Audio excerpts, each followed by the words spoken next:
ሰላም እንዴት አላችሁ ተመልካቾቼ እንዴት ከርማችኋል እንዴት ሰንብታችሁልኛል እኔ ያለሁኝ እግዚአብሔር ይመስገን ዛሬ በአዲስ ስራ መጥቻለሁ አዲስ ነገር ይዤላችሁ እንግዲህ በዚህ ሳምንት ነግሬያችኋለሁ ለልጆች የምሳቃል እና ሲዜ የምንችለው የምግብ አይነት እየሰራን ነው ያንን ምክንያት በማድረግ ደግሞ ዛሬ የጤፍ ቂጣ በስጋ ፍርፍር ይዤላችሁ መጥቻለሁ እንዴት ነው መስራ የሚለው ነገር አብረን እናያለን አብራችሁኝ ነው እንግዲህ ለቂጣ ፍርፍራችን መስሪያ በዋነኝነት የጤፍ ዱቄት ያስፈልገናል እዚህ ጋር የጤፍ ዱቄት አዘጋጅቻለሁ በመቀጠል አንድ ቀይ ሽንኩርት ቲማቲም የተፈጨ ስጋ በርበሬ ዘይት ጨው እና መከለሻ ናቸው ስራዬን ስጀምር እንግዲህ ማረጋው ምንድነው መሰላችሁ የጤፉ ዱቄት ላይ ጥቂት እንደዚህ ጨው አረግና በቀዝቃዛ ውሃ ስላችሁ ከቧንቧ በወረደ ማለት ነው ሊጡን አቦካለሁ ከፈለጋችሁ እናንተ ወፈር ማርጋችሁ ሊጡን አኩታችሁ በእጃችሁ መጠፍጠፍ ትችላላችሁ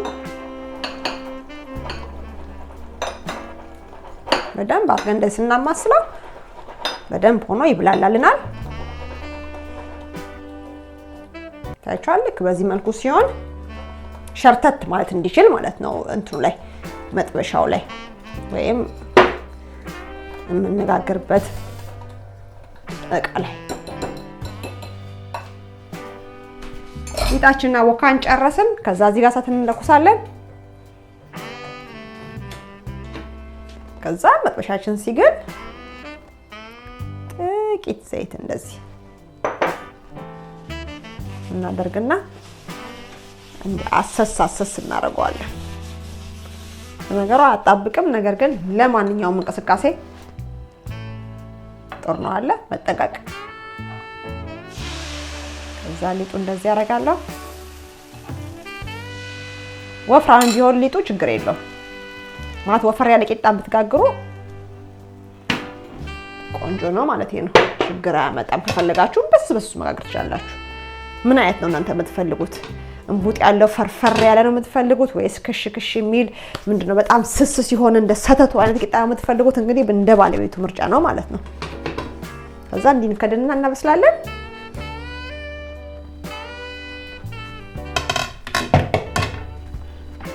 በመቀጠል ከታች ያለው ሲበስል በዚህ እንገለብጣውና በፊት በኩል እናበስለዋለን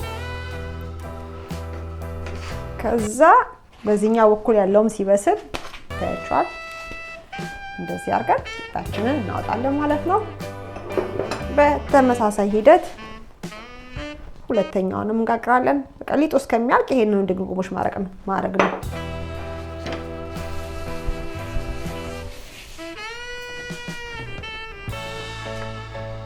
እንቀዳለን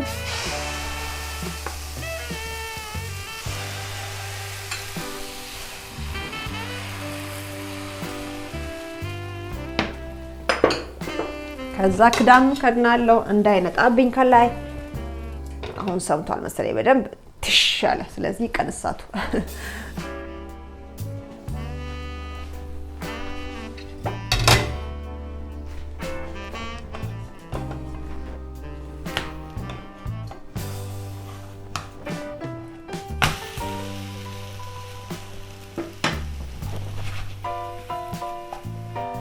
በዚህ በኩል እንደዚህ አልከድ ነው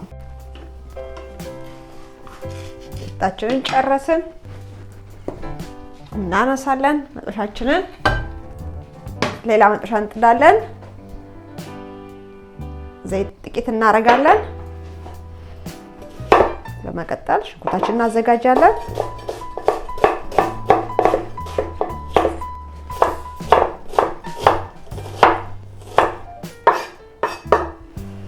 ከዛ እንግዲህ የጋለው ዘይት ውስጥ እንደዚህ እንጨምራለን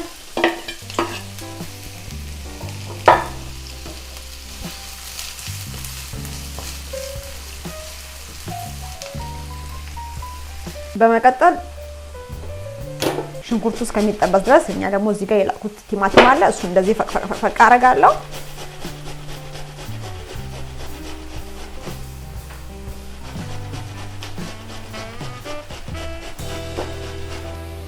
ከዛ በዚህ መልኩ ሲጠበስ ሽንኩርቱ ያዘጋጁትን ጥቂት ስጋ እንደዚህ ጨምራለሁ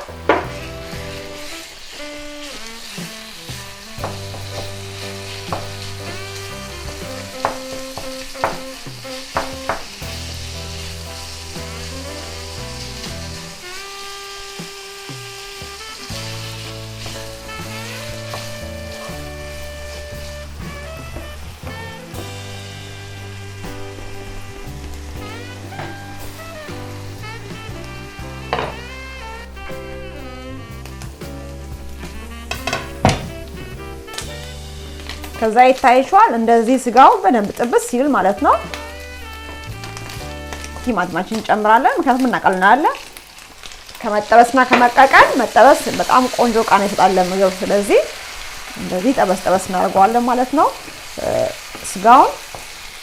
በመቀጠል እንግዲህ ቲማቲሙን ጨምሬ ምንም ሳልጠብቅ እንደዚህ አንድ ከግማሽ በሻይ ማንኪያ በርበሬ ጨምራለሁ። ብዙ በርበሬ መጨመር አልፈልግም።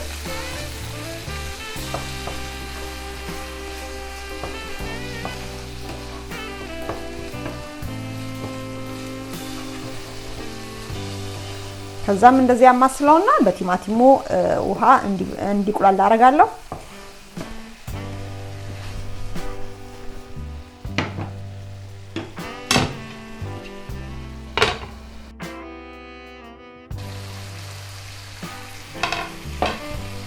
ከዛ የቲማቲሙን ውሃ ሲጨርስ ውሃ ጠብ እያደረግን እናቁላላለን።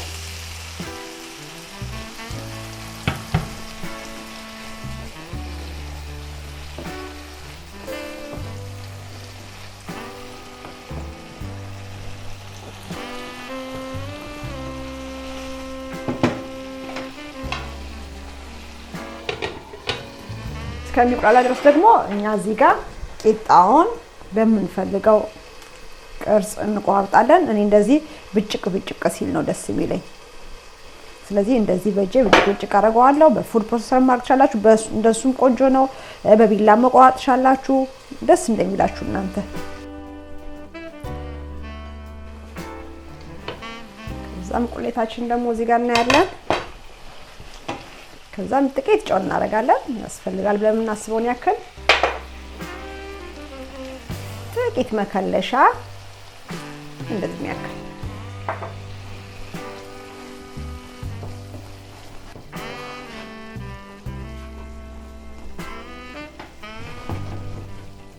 ትንሽ ደግሞ ቃናውን ወስድ አሁን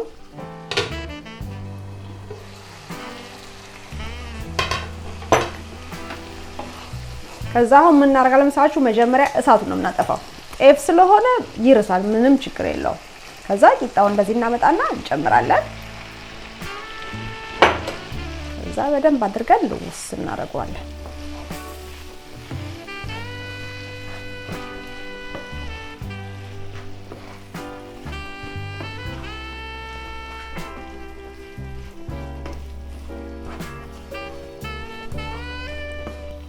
እንደዚህ ለስለስ ማለት አለበት፣ ምክንያቱም ሲቆይ ድርቅ ይላል።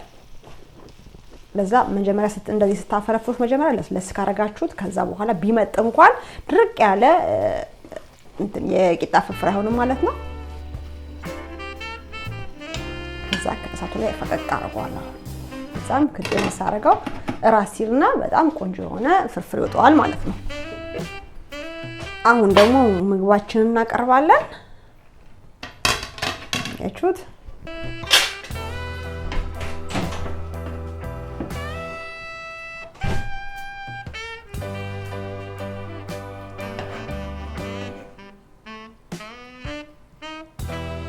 ዳቅምሽ ያክል ይበቃኛል።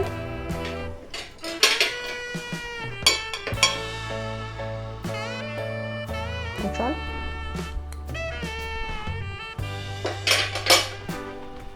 ምን ልበላችሁ